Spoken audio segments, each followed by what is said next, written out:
Hello, friends. We're back. The Best Ball Basement is back here at Spike Week. Myself, Eric Beinfort, and Rob Coakley. It's time. We're back in the Best Ball. It's sweating season. We are a couple weeks away from the Best Ball playoffs, and we are going to figure out today how many teams do we have that we think have a chance? How bad was our process over the summer? How good was our process over the summer? What are the things we're excited for heading into the Best Ball playoffs? Just a couple of short weeks away and everything there in between. Bring your questions into the chat, all that good stuff. We're excited to start diagnosing our portfolio, see how this season is going, good, bad, everything in between. Let's get to it.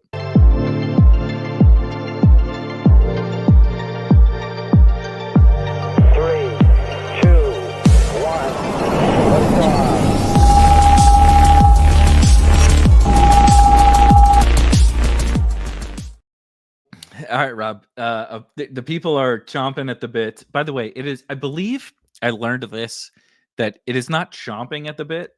It is champing at the bit. I think, or it's something. It's not chomping at the bit, but we Americanized it or something like that. That it is not actually chomping at the bit. I need to Google this now. Well, but anyway, if it's the American version, it's the better version, is what I will say. That's debatable. But Warehouse says, yeah, season's greetings. If you drafted CMC, JT, and JSN, right? Or Gibbs and JT and JSN or whatever. That's what we're here to talk about. We're here to talk about the teams and the players and the stacks. And because it's week 12, essentially week 12 is about over, though tonight is like a fairly impactful game. The 49ers are pretty important. Rico Dowdle is very important for advance rate stuff. Teterow and McMillan, right, etc. But I think that is fine that we're recording before that game. I think we've reached the point where we can really start to think about, still some more stuff's going to change, right? But we can think about some of the teams and the players and, like I said, the stacks and stuff that we're excited about, that we can definitely take L's on, that we can take W's on, and some stuff that maybe isn't. One of my favorite exercises at this time of year is like, what was like not like some big smash, right? Like, oh, congratulations, you drafted Jonathan Taylor. Like, no kidding. He has a 50% advance rate. Like, good job, right? Like, for the first year ever, I'm overweight the early running back. That was like a good pick. It feels nice, but what stuff are you like excited for, right? That's like, you get to that week 16 or whatever, and you get that Amari Cooper game. You get that Mike Evans game, you get that whatever. And that's like no, that wasn't the guy we were talking about at all in week 12, right? But he ends up being like the key to the best ball playoffs. There's this time of year, there's a lot that we can kind of, speculate on. And I think that's what makes it the most fun. We dealt with the injuries and the chaos of the season and being wrong about a lot of stuff and maybe being right about a lot of stuff. And now we're to the point where it's like, all right, let's sink our teeth in a little bit. Yeah. And this is one of my favorite parts of the year because we've established who the best ball winners were. And we haven't even finished the first quarter of the season for playoff formats. Now, take season long stuff out of it for that. Obviously, JT is a major win there, no matter what happens. If he goes down tomorrow, he kind of did every week what he needed to do for you. Maybe not this past week, but other than that, absolute smash. But that's the part that we forget. In season, we remember it for 3 quick weeks 15, 16, 17. And then as soon as that's over, we go in revert to believing that the players that did the first quarter were the only players that you needed, because we go back to just worrying about advance rates and not the guys who won tournaments for you, a la Jonathan Taylor last year over Saquon Barkley, right? Like we talked about that all offseason. What if Saquon does it? What if it flips that? That would be insane. I've already thought about it. I was already like, I think I'm like, it wouldn't be shocking if that ends up what's happening, where we get just some downswing Jonathan Taylor games and then Saquon wins. And it would be one of the funniest outcomes. I'd still be poor, which would suck, but, but there's that. There's just so much to take away from the season already. And we're going to get into it, but I think our evaluation of backup running backs and what we do in that aspect, we were talking about this a lot in the off season. And I think a lot of the stuff we were talking about came to fruition, but not just at the spots we were talking about it. There were others like blind spots. And that sort of takes place tonight. And we'll talk about it. But the two teams that I think about with this, other than like some of the obvious ones, is the Tennessee Titans and the Carolina Panthers. Because when we were looking at Tennessee, we were drafting both Pollard and Spears relatively early, for all intents and purposes. Like Pollard until Tajay got hurt, it was Pollard was right. fairly early, and then Tajay like crept up, and it was Right. kind of like a Tracy Scadaboo type situation or something. I would say, something like that. Warren, Exactly. last year Warren, Najee, not so much this year, but what I mean. Exactly. One of those situations, and we knew that offense was going to be bad. Yet we were taking a similar situation. We didn't think Carolina was going to be good, but we're taking Chuba Hubbard in the 4th or 5th round, which is like objectively meh. At the time, I didn't take much Chuba, but I wasn't taking Dowdle until the last third of the season when I just like the light bulb went off, right? Like, and I didn't even get enough Dowdle at that point in time. So it's like, when we looked at that situation, why is Dowdle not as good as some of these other backup running backs?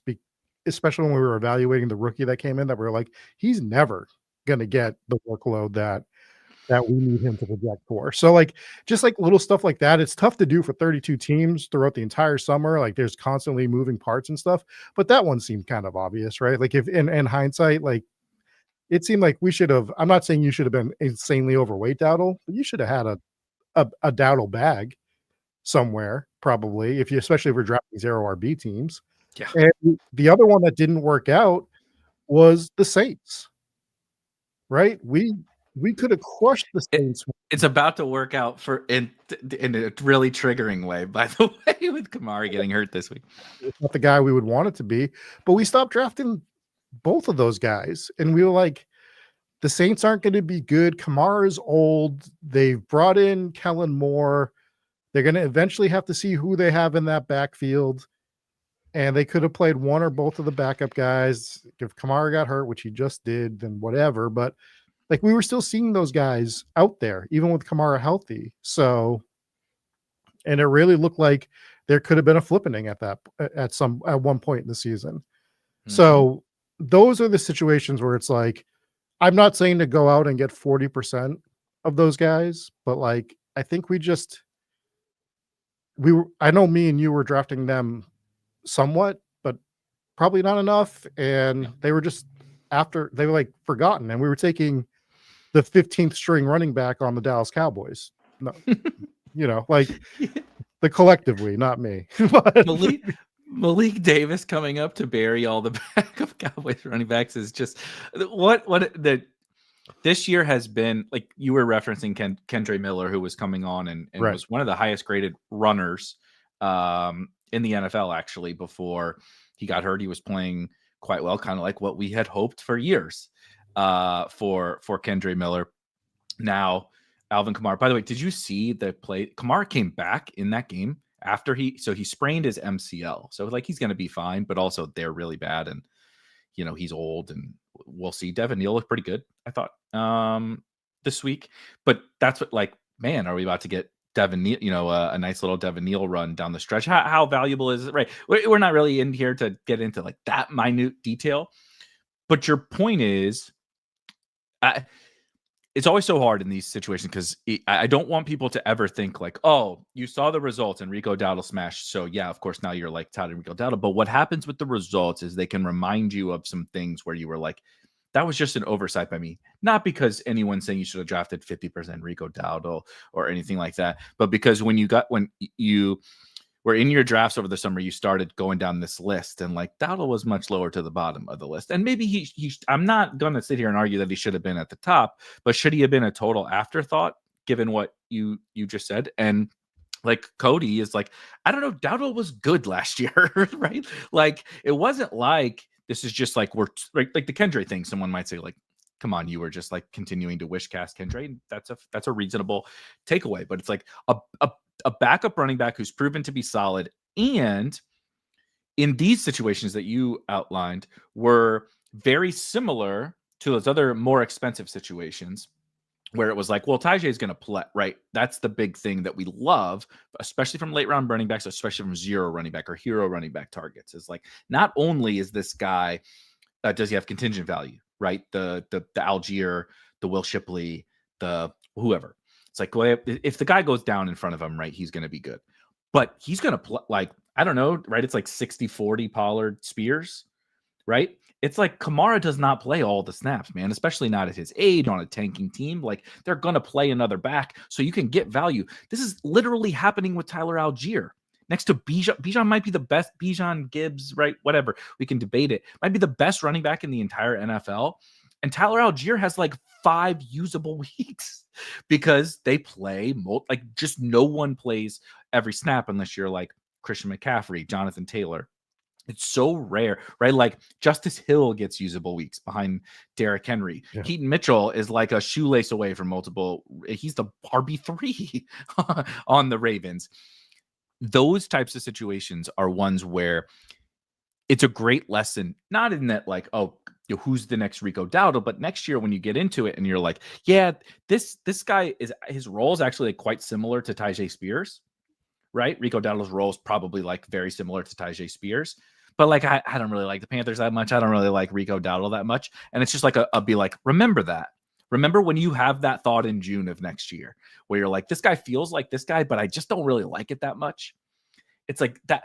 It's such a great reminder to just be like, yeah, like, no one's saying draft 50% of him, but like, don't draft 3% of that guy either, right? Like, you get your 10, 15, whatever everybody has exposure kind of guidelines that are different, but like, get your 10% of that guy, right? It's like, I didn't take some big stand on Rico Dowdle. I don't know how many times I even mentioned Rico. We do hundreds, thousands of hours of content over the summer. I don't know how many times I even mentioned Rico Dowdle, but I have like 15% across my entire portfolio. And it was just like, because like you said, a little bit later in the summer, I was just like, yeah, come on. Like, it got lucky that like some of our other guys moved up, right? And some things changed, but then it was like, I should be taking this guy, right? I should be taking this guy. But it shouldn't take like some other seismic shift for us to be on that thing. We should be on it. And I think that's what I love about this time of the year, is not like there's a long conversation about Michael Wilson in the Discord today. And it was a good conversation, but like, I don't glean that much from Michael Wilson when they throw 60 times and Marvin Harrison is out and Zay Jones is out and like all this other stuff. It's fine. We can talk about that. But I glean more from like how could I have maybe gotten to 20% Rico Dowdle, right? Or how could I have done, like, I don't think I would never tell anyone that like that should have been your biggest stand of the season, but how could we like navigate some minor tweaks to some of this stuff to where we're like, oh yeah, that team has Gibbs and it has Algier and and it's set up for some chaos, but it also has Rico Dowdle on it too. Like, just a couple more of those teams would feel really good right now. Yeah, and I mean, we do that with certain teams, and then we just IKB other teams. Like, we even do it with like the Rams, right? Where we're like, whoever whether it was Corum or Hunter, and I was Hunter, but we're like still making that pick, right? And we're like taking that chance. And it's like Dowdle's pathway was, I mean, the Rams are the Rams, and we see why this year, but Dowdle's pathway, he had 2 pathways. Is he just better than Chuba Hubbard? Not something I would have bet on at the beginning of the year, like that he was going to overtake the job. No, because Chuba was awesome. Chuba was good last year. Yeah. But the other pathway was Chuba gets hurt. Like, he's not the biggest back, right? Like, and they're the Carolina Panthers and shit can happen. And it's like, he could have just had the opportunity handed to him, where like Jacquez Hunter, he not only needs Kyron to go down, he needs to beat out Blake Corum as well, which he could have done. Mm-hmm. Like, we're not saying that you shouldn't have taken Hunter, or at least I'm not saying that. Like, you should have had some, but like, if you were heavily overweight, Hunter, taking that type of bet, like, let's say you took 20% Hunter, why couldn't you have shifted 2% of a guy like that to Dowdle, right? Totally. Like, you know what I mean? Like, that's just the little minute things that I look at this time of year, and I'm not going to be perfect at it next year either. Right. But this year, more than other years, has had me look at that aspect. I mean, we were doing it already in the offseason because we were doing the Chicago thing.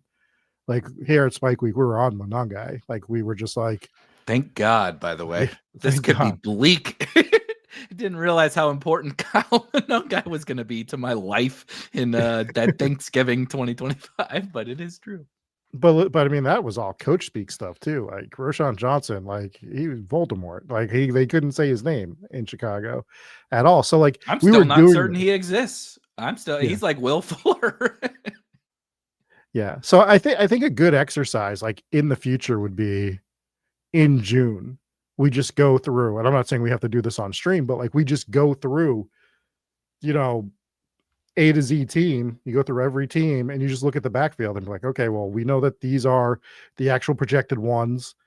This is who's projecting for 2, but like, what are the situations here? And then look at the draft rankings and be like, is anyone overlooked? And I think if we did that starting in June, I think you would have looked at a Rico Dowdle, right? Like, and been like, the team has told us through the draft and through free agency that A, they brought Rico Dowdle in, and B, they didn't really bring anyone into the draft that's going to compete for what he can do. So what teams can we go through and see that situation? It'll be clearer for some teams than others, but I don't think that would be a bad exercise. And that's like the perfect position to do it with too, because you don't need to do it with quarterback.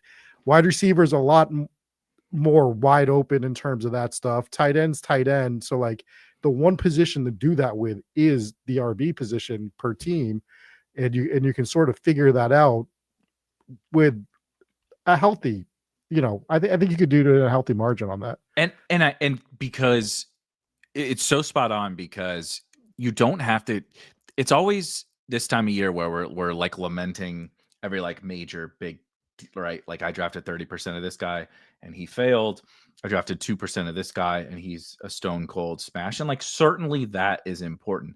But what I always feel like ends up being better from a process improvement standpoint is kind of what you're talking about. Like, where did I have, and like Dial mentioned it in the chat, like where could I have done my 30% of this guy or my 25% of this guy and made that 20, and then taken that 10% and shifted it around to not just Dowdle, but like Blake Corum hasn't done shit. But would I like to have Blake Corum on teams right now? Because like he is one Kyron concussion or one Kyron ankle twist away from being a fucking smash they used to have in the playoffs, right? And that's the stuff that really, I don't know who it's going to be, right? We're in week 12. We're still 5 weeks away from the end of this thing.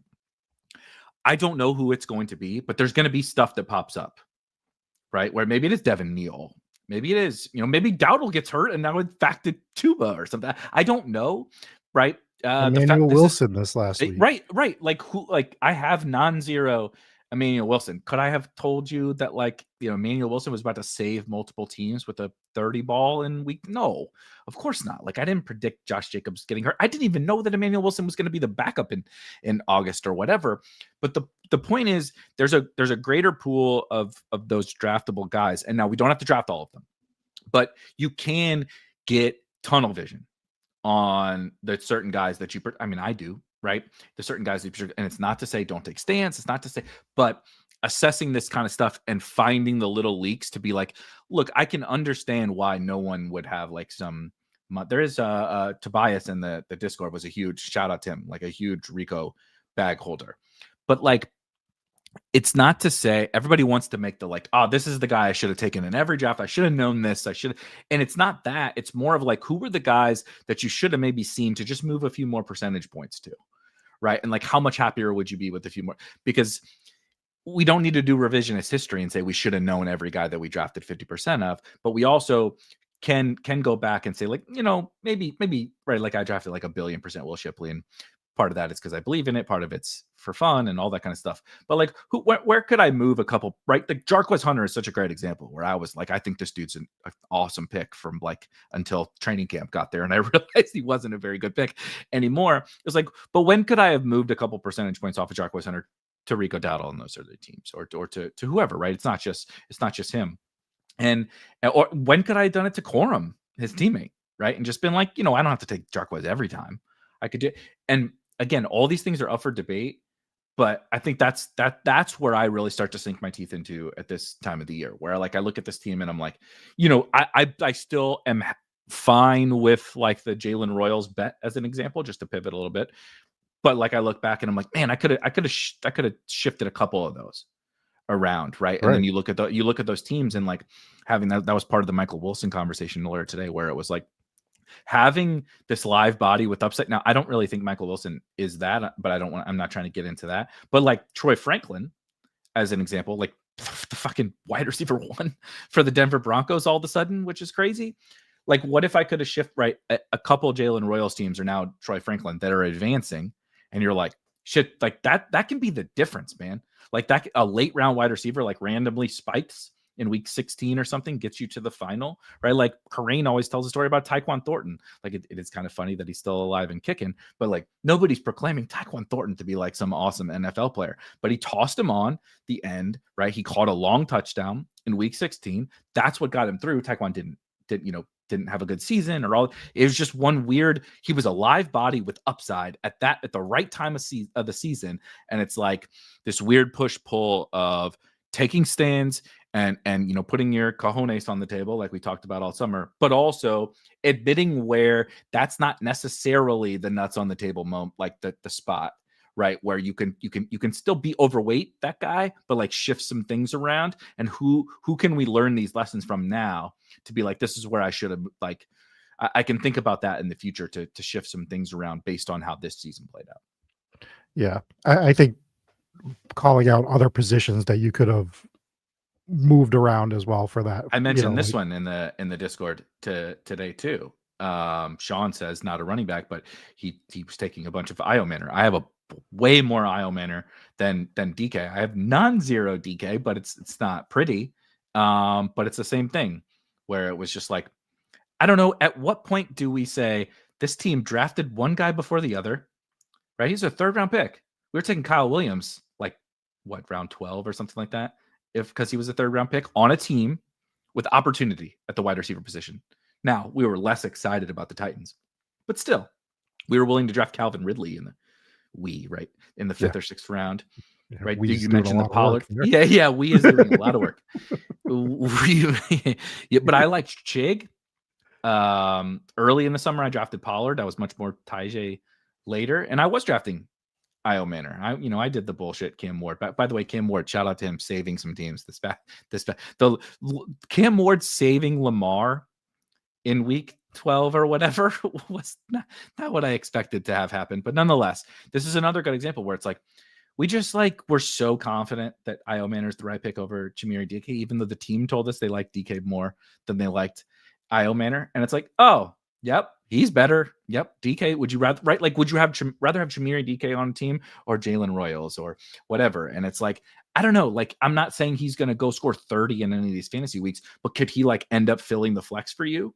Absolutely, dude. And like those little things, particularly with late rounders, are so impactful that I'm always trying to focus in on those. Like, we could sit here and talk till the cows come home about JT or JSN or whatever. And like, I just don't find that all that fun. But these like little things, like these, because that's what ends up making the difference.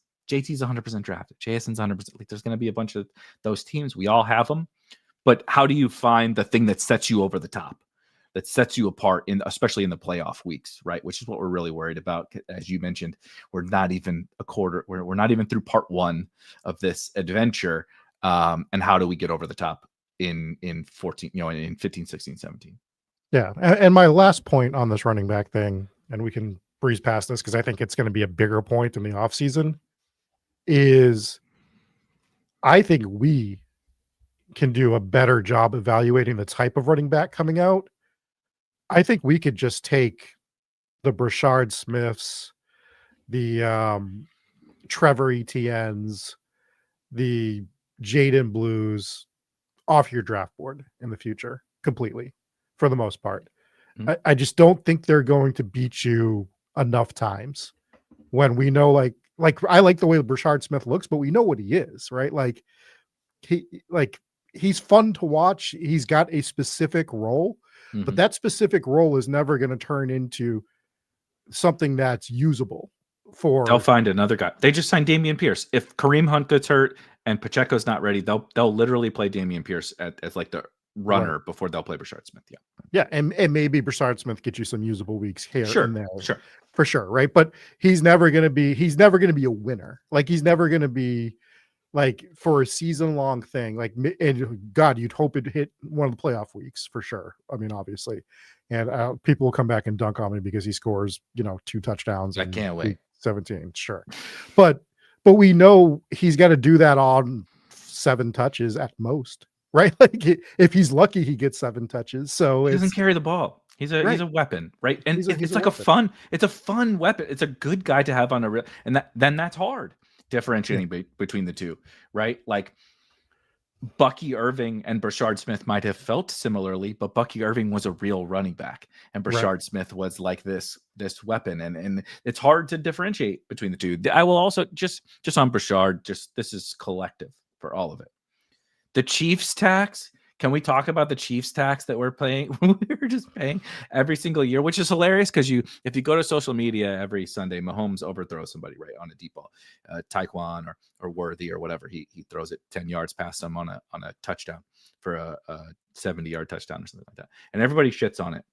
Right, like, oh my God, Worthy would be so much better if Mahomes would stop missing him. But also, we're drafting Worthy in the 4th fucking round despite doing nothing because Mahomes is his quarterback. Like, we can't have both of them. We can't say Mahomes is the problem why Worthy is not getting there. And also, we should draft him in the 4th round because Mahomes is his quarterback. Like, we got to pick one of those. Pick one of those things. The Chiefs thing is just something that is super fascinating to me. It's like, I think guys like whoever does get the backfield has value, right? Kareem Hunt sucks, but he has value. I shouldn't say he sucks. He does something that's really unsexy, right? Like he falls forward, he breaks tackles, like he gets 1 yard or whatever very well, but it's not explosive and all that kind of stuff. Yeah. But Rashee Rice is just awesome. What you want is the Chief who is awesome. You don't just want any old Chief. But I think we're paying a lot of Chiefs tax, and it's something that I've been thinking about a little bit this year. Like I look at teams that are really good and I'm like, God damn it, why did I do Worthy in the 4th round on this team? It's like T-Mac would look real fucking nice, or George Pickens or whatever would look really nice in the 4th round on this team. And so I just keep thinking about the Chiefs tax a little bit. Yeah, and I will say I don't agree with the Woody Marks comment in the chat completely. Woody Marks was a workhorse running back in college. Yeah. Exactly. Workhorse. So, never left the field, got all the carries. Now, I'm not saying he was a good, like, I understand the like profile issues about like he's a bet. Like the reason why Woody Marks is viewed as a pass catcher is he went to Mississippi State and he played for Mike Leach. Okay, so if you don't know Mike Leach, they don't run. And then who took over for Mike Leach, but they ran the same offense. They don't run the ball. So he caught 1 million passes. He's a very good pass catcher out of the backfield, but he played in a system that didn't run the ball. He then transferred to USC, where he never left the field.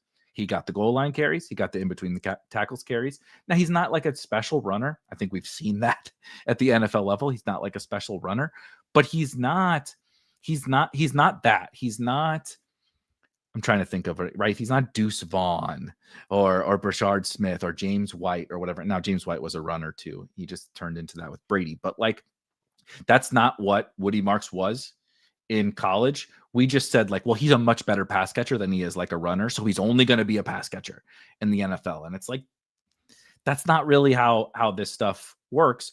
I'm not saying we could have predicted exactly how this Woody Marks thing was going to go, but Brashard Smith is like 190 pounds and was literally a wide receiver at Miami and then transferred to SMU. And they played him at running back, but it was like this still kind of a weird running back role.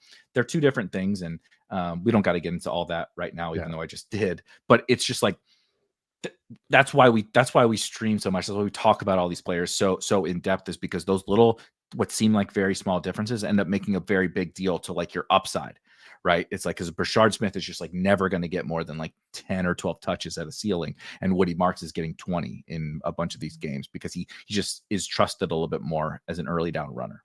Yeah. And then in the Woody Marks situation, you have the head coach coming out at the beginning of the year before the season starts and talking about the competition at the backfield, saying that, the guy that he's up against, people get old. Can't do things the same. One guy was already basically dead, and the other one was being put in the grave by his head coach while that was happening. Yeah. The other thing is, I mean, draft capital matters, right? Yeah. Woody Marks was picked 4 rounds ahead, 3 rounds ahead of Brashard Smith, and the team traded up and traded like a lot to get Woody Marks. Brashard Smith was an afterthought for the Kansas City Chiefs. And again, it's not, I think Brashard Smith's really fun. I think he's awesome on the Chiefs offense, but it's just like fantasy value. He's a football player. Yeah, exactly. Yeah, I don't know how we got that. This is such a Spike Week show where Brashard Smith and Woody Marks and Case Sizzle, Devin Neal was a workhorse in college. Yeah, pretty much. Kansas was a little bit of a weird offense, but yeah, pretty much a workhorse. And we're seeing that with the Saints, right? You're seeing the difference. Like Kamara goes down, Devin Neal never left the field. They throw it to him, they run with him. Now that's a lot of Taysom. There's a lot of fucking Taysom Hill going on in New Orleans, which is very triggering for Devin Neal, but nonetheless, still, I think a pretty good Gotta play a 57-year-old tight end at running back whenever you can. I thought Kellen Moore would be the one guy who was smart enough to like, okay, they do a little bit, sure, whatever, right? Like, I get it. I totally get it. But like this week was a lot of Taysom. It was like, and dude, they never scored. And it never worked. It never fucking worked. And I was just like, just hand it to the goddamn running back, dude. Or anyone else. Just anyone. Tyler Shuck and Taysom Hill at the goal line was like enough to drive somebody absolutely insane. Just please do absolutely anything else. Sizzle also says, thanks for the ship. You are welcome. I will say, here's a people will call it cope. That's fine. I don't care. Shipley is one of the things I've never thought twice about as like, do you regret that? You could make a case of like, should you take that big of a stand? Whatever, that's fine. But like, I've never felt more. The very first drive of the entire NFL season, I was like, yep, it was right. The whole thesis, everything was right. He just got hurt. He got hurt. They didn't know when he was going to be back. And then the team traded for Tank Bigsby, specifically because Tank Bigsby could fill the Will Shipley role as a kick returner. And obviously they wanted running back depth because A.J. Dillon is a fucking atrocity, which A.J. Dillon being an atrocity was part of the reason why we trusted in Will Shipley. It was just like, what are you going to do? Shit happens.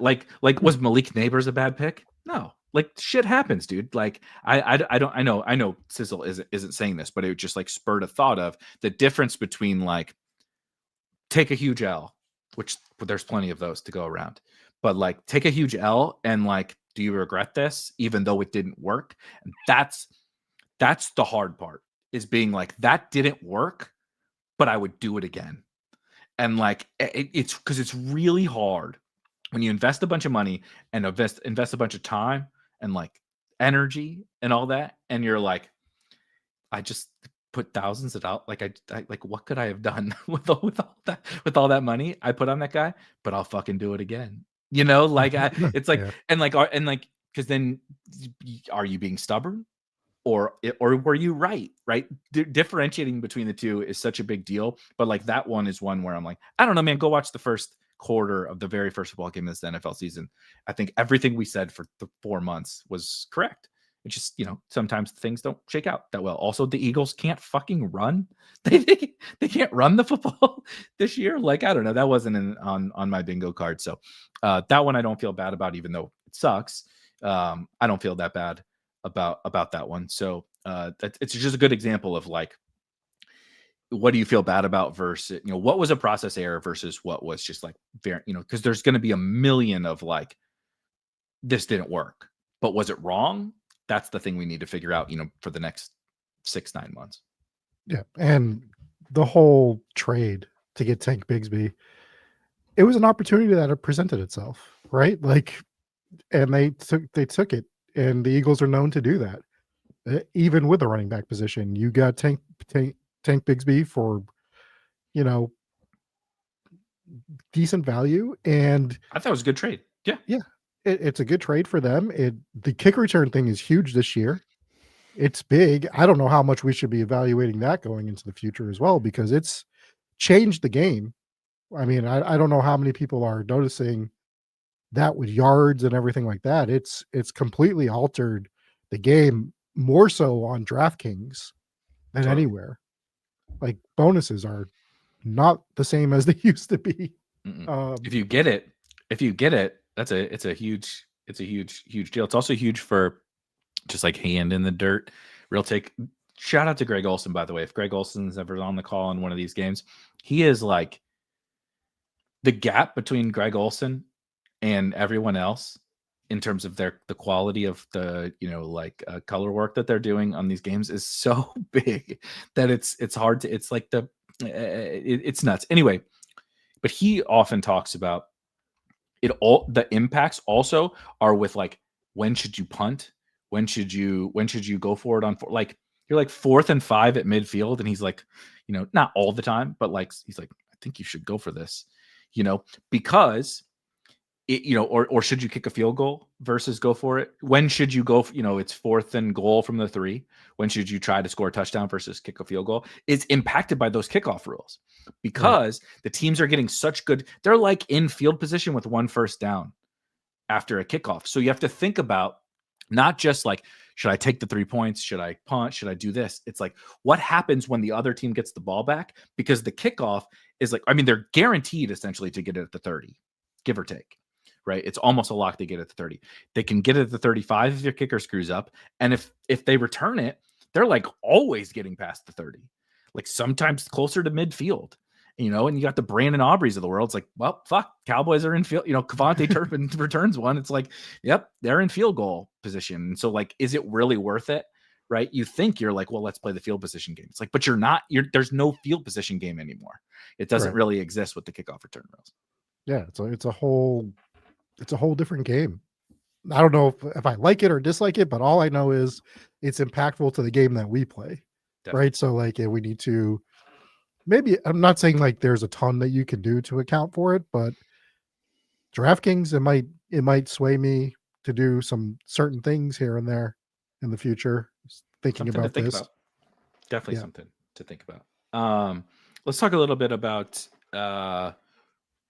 some of the guys that you're really excited for moving forward. And this can be, of course, the kind of chalkier answers. This can be, of course, the not so chalky answers, but this is always one of my favorite things, especially like, I hate to say this, but like if somebody gets banged up or something like that, like on a Sunday, it just happens. We become immune to the injuries. Unfortunately, it's a gladiator sport, but like, I'll just instantly run to our DraftIQ tool and like search my lineups of like, what teams do I have this guy? I'm like, oh, cause 2 hours ago, I was like, I don't care about that guy being on a team. And now I'm like, oh, what if I have this guy on an advancing team or whatever? Have you thought about any of those guys that just like naturally jump out to you? Well, for me, it's the guys that get hurt, but are coming back for the stretch every year. Like, who were the low advanced rate guys that really did help teams get there? But once they're there, they come back. Like, dude, if you get a Bucky Irving team through, and he comes back and he's Bucky Irving, and you got a low advance rate Bucky Irving team, you're feeling really good about that. For me, it's obviously Trey Benson. Like, if he comes back, because who's taking the Trey Benson job? Yeah, Bam Knight got hurt again. DeMercado's got a high ankle sprain. Like, playing for the 49ers is a curse. Playing for the Chargers is a curse, and playing running back for the Arizona Cardinals is a curse. These guys are all dropping. Yeah, that defense is banged up too. Like, so like, it's just. And circumstances may be better for him with Jacoby Brissett. So like, it might all fall into place. Like, it sucks that he went down when he went down, because like, I thought we were going to be rich. I thought we were going to ship all of the money, but I know I'm going to get Trey Benson teams through. So like, if he gets through, but like, it's those guys who were guys that got hurt that are coming back. I'm happy. I see Hacker bringing it up. If you have Chicago stacks, any Chicago stacks right now, like, with the 3 main guys and Loveland, I was more Warren. I moved to Warren, so like, I don't have as much Loveland, but I have Burden teams. I have very minimal Rome teams, but I have a ton of DJ Moore teams, and any of them are liable to go off at any point in time. They're quietly looking like they're a fun offense. You still have some of the Caleb insane, terrible things, but he's also playing better as well. So there's that whole thing. Like, I'm very excited about Chicago stuff. But those are the guys I always look for. It's not the I'm happy I have the most advanced rate guy like the Jonathan Taylor ones. If I have a unique combination of Jonathan Taylor, then for sure. Like, I don't know if we're going to get into it, but on drafters, I have a team that's in 400th right now. And my three main running backs are Jahmyr Gibbs, Devon Achane, Jonathan Taylor. That is my main RB core on that team, which is a fun RB core to have. But that's in 400th. That can make a stretch run with those guys specifically, and you could win with Taylor, because I think there was no one else when I drafted that team that had Gibbs, Achane, Taylor. So if it is an advancing guy like that, it's always like, who do I have him with that nobody else has him with? But I like the guys that are coming back.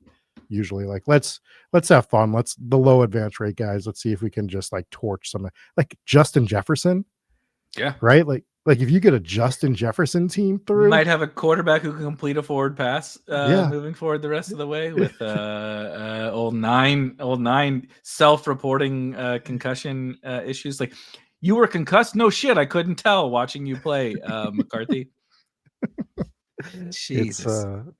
I mean, there was some tell there. The whole Aaron Rodgers thing where they wouldn't outright deny it. That's when I stopped drafting McCarthy, because I'm like, they don't trust this guy. They don't like him, and they're playing chicken with Aaron Rodgers right now. Because this is so much worse than I ever. And I did not draft much JJ McCarthy, but this is so much worse than I ever.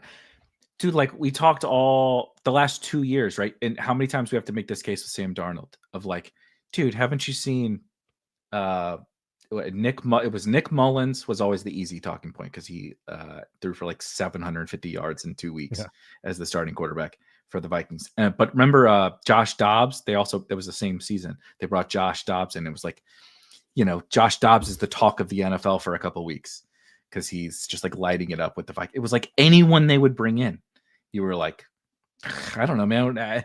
Can anyone fail in this type situation? Like, bring fucking Johnny Football out of retirement or something and see, like, let's really put this shit to the test with KOC and those weapons. And it was like, oh yeah, okay, we found the guy who can fail. Like, dude, I'm concerned. Like, has he just been playing with a concussion the whole season? Because like, he can't complete a forward pass, dude. Like, this is like, high school quarterbacks are more accurate than this. He's the most inaccurate. Jamarcus Russell was more accurate than this. It's bad. Like, I didn't think it could be this bad, and it's bad. It's bad. So you just get a guy that's adequate, and you get a JJ. You get a Justin Jefferson team in, and now you're playing Justin Jefferson versus Taylor teams. Like, you're in a pod. Just think about it. You're in a pod with Justin Jefferson, and you're scared to death because 60% of your pod has Jonathan Taylor.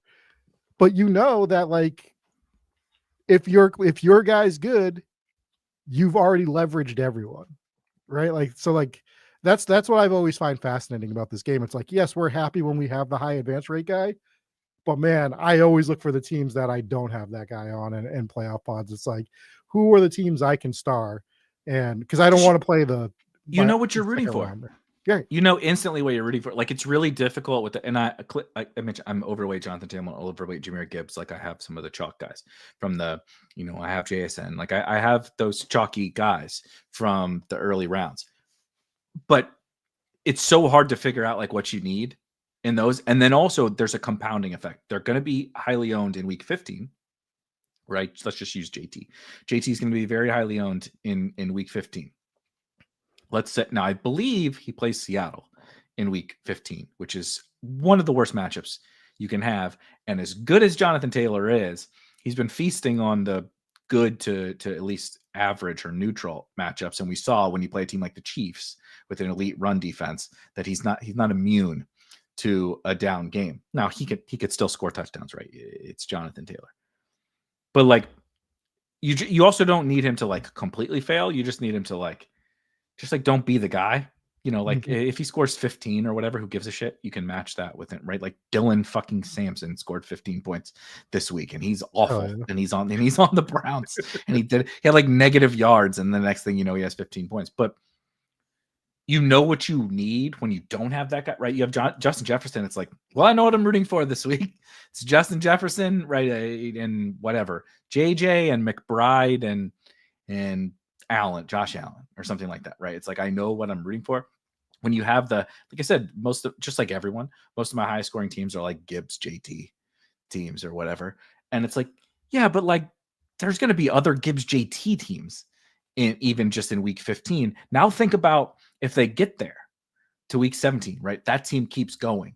It's like, you're either going to need some totally like chaotic event where you have some 16th rounder that scores 30 that like saves your JT team, right? JT has the down game and Manungai has a big game or something like that. But also it's like there's other people are still going to get that because he's 50% represented in the fantasy playoffs. It's like they're still going to get there. So like now in week 17, your margins are just so thin. Like it's like we're talking about like you better get that Burden game in week 17, right? You better get that Loveland game. You better get that Manungai game. A lot of Bears, apparently. You better get that game in the fantasy playoffs because it's like you're sharing so many of those early round guys with other players. It's really nice to be able to get through, like you said, get through it. Jefferson is the very extreme example, but like, what's the difference? Getting through CD hasn't been easy either. He's missed time and hasn't been that great. Like Chase is going to be lower owned than those guys. Right. It's like, get me. You're telling me I can have Joe Burrow's back and I can have Jamar Chase in the fantasy playoffs? Like, I'll deal with the like sit down risk, right, or whatever, to get these. Puka's going to be lower owned than these guys. Like, you can sign me the fuck up for that, because if somebody pushes the Rams, you get like one of those 16 catch Puka games. Like, hell yeah, dude, sign me up for that. So I agree. That's the kind of stuff I'm thinking about. Yeah, for sure. Always fun. Do we want to look at some teams? Yeah, let's do it. I think I have mine up. Let's take a look really quick. Go to DraftIQ. Oh, that's the wrong button. Go to DraftIQ. We can just look at, I'll just pull up some BBM teams for fun. BBM is always what everybody is interested in.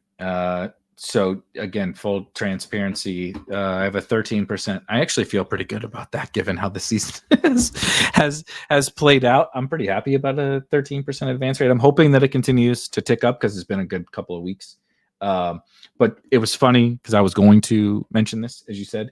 Look at my highest scoring team in BBM. It's up by 200 points. Look at the running backs.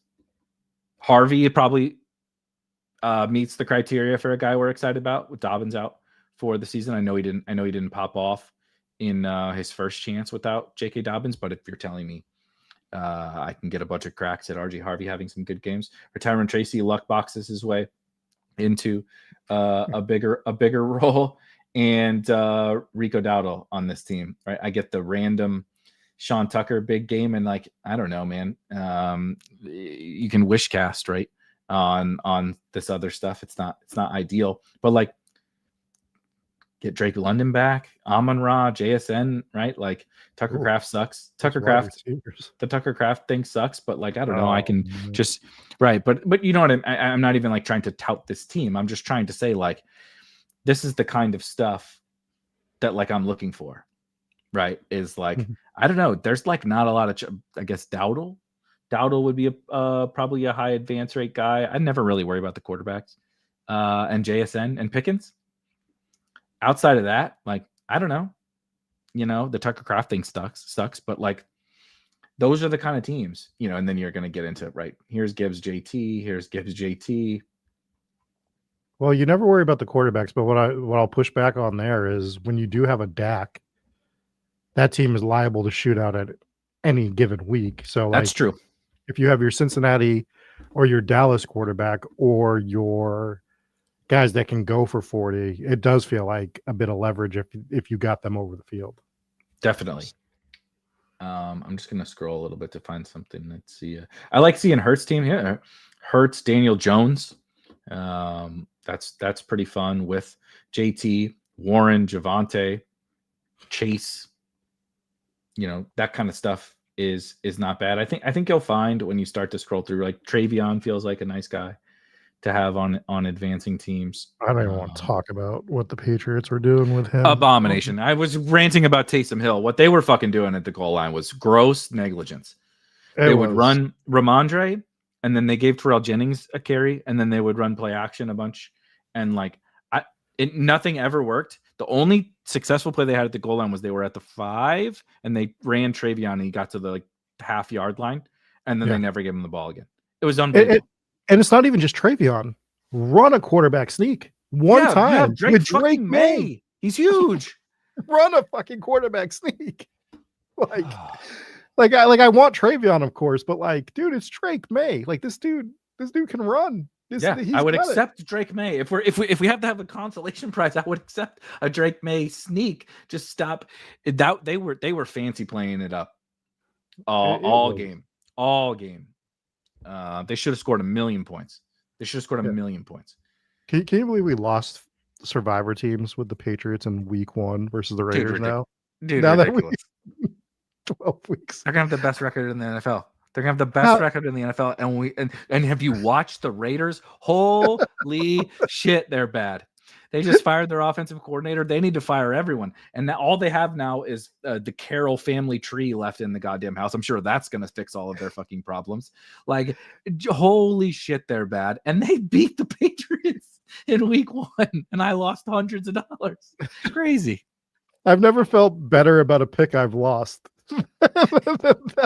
Seriously. That's like the so people. Smart. People will do, we will all will do, this time of the year from a best ball perspective of seeing this happen makes me feel better about that pick, right? And it's usually bullshit. It's just usually straight cope. And there's definitely cope in the Patriots Raiders thing. But you look back and you're just what? How? The Bengals won last year where they lost to the Patriots was more explainable. The Bengals just weren't that good, right? They couldn't stop anybody. Typical Bengal, right? That was such typical Bengals, and I guess that was typical Vrabel and McDaniels. But you look back and you're like, I don't know. They just still keep taking care of business. They beat the Bills, and they lost to the worst team in the fucking. And the Raiders are bad with a capital B, and they lost to them in week 1. And it really wasn't that what they scored 10 points, the Patriots or something. God, that sucked. It was not good. Yeah. Any players? Give me a player to search out. Oh my God! Who are you excited for? Let's look. Let's look at your Puka teams. Okay, we brought them up. Let's look at your That's a good one. Teams. All right, 28%, 7%.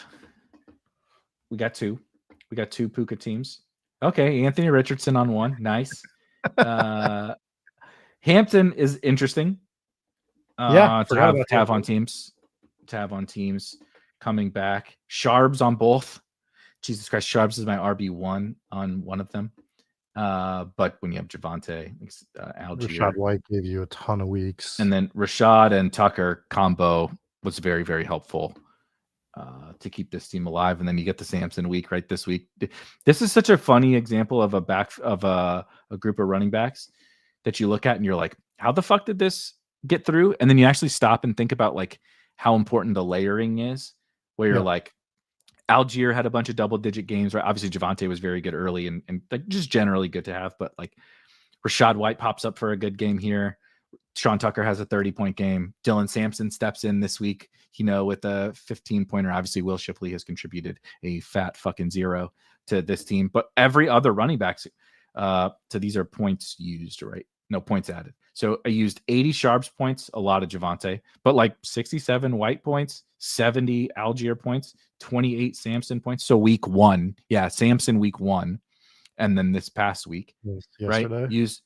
Exactly. Use 43 Sean Tucker points. It's best ball is crazy. It's just crazy. This group of running backs can be a pretty good team. Not going to have him this week for sure. Devontae, Pearsall. Hacker asked about Pearsall, and we got Pearsall on this team. But Diami and Jermaine Burton, yikes. Sam Laporta, yikes. But Trey McBride. But yeah, Trey McBride is going to be the man on this tight end room anyway. But not a super great team, but not the worst I've ever seen. I think this first team obviously is entirely reliant upon Mahomes, and then does have a chalky JT. But like JT Hampton, Tootin, not bad with Puka. I'm cool. I'm pretty cool with that. T-Mac, Devontae, Chris Olave is nice to have. We have him on our DraftKings 555 that we did the videos on, and is advancing. He's on like every one of my 555 teams that are in contention, which is interesting because I didn't draft that much Chris Olave. But like Alec Pierce, shitload of Chris Olave. Alec Pierce is a really fun guy to have. Rabona, can you play with the BBM tool and add all the people that are out for the season? You don't need the BBM tool. The beautiful part of Spike Week is you can remove. If we want to remove players, I can remove as many players as you want to remove from my own teams here, and it will work for not just Best Ball Mania. You can use it for drafters, for DraftKings. You can use it for any of these sites. You can use it for all the other tournaments that are not Best Ball Mania. You can remove up to 20 players. You can add up to 20 players. You can have all kinds of fun with it. Cool on 2K asked, would you guys be pumped about Kittle McBride? You bet your fucking ass. No, I would hate it. I'd be so upset if I had a Kittle McBride. I'd much rather have Chig and Sam Laporta or something. I don't like playing easy games. I want Taysom Hill. Yeah, exactly. That's it. Solo Taysom Hill teams and Trey McKitty. That's Kittle. Trey McKitty. Jesus, there's a deep cut that I was not only because it popped up on your thing when you were typing it out. That's so funny. That's so funny. I have a ton of obviously this is showing 50% Purdy, but it's 50% of my Kittle teams have Purdy. But I just think generally Niners passing game stacks are really fun to think about because obviously it's kind of been the Christian McCaffrey show, but now they're getting healthy. Sans Brandon Ayuk, but like Kittle back, Pearsall back, Juwan getting healthier, and of course Purdy is back. And it's like, well, if everybody else has CMC teams advancing and you have like Purdy Kittle to use the Kittle question, I think is a pretty fun one to have. So I'm excited about those. I obviously am not advancing that many of them, but any that I can get through, I feel really good about. I don't even want to have the CMC discussion, but I just want to point out, I've never seen a guy look more washed but still beat me every single week than CMC this year. He's one of the worst runners in the entire NFL by basically any metric. He's really bad as a runner, but he's still a really good pass catcher. So right. he's Wan'Dale Robinson plus Najee Harris in one player. Which is like both of them. Now Wan'Dale's maybe he's Pop Douglas because Wan'Dale's maybe gotten too good for that. But he's he's Jacoby Meyers and Najee Harris in one player, which is like they both suck, but if you put them together, that's a pretty good running back. It's crazy. Nobody that was yelling at us about the Jacoby Meyers thing has come back to have a Jacoby Meyers discussion with me at all this season. Oh no, let's see my Jacoby Meyers teams. Oh, do you have some? Because I think I have one. Oh, yeah. Let's find out. Look at that. I'm advancing a Jacoby Myers team. Hell yeah. Kyler and Geno Smith. That one's gonna last for a while. How the hell? I've never seen a team that needs Kyler to come back so bad. Kyler has to come back. Okay, their receivers are pretty good, and McBride, Kraft. This team is straight cooked. Completely cooked. Gibbs obviously carrying Manungai pretty good. Pickens. So it has like some good. Abuka was good.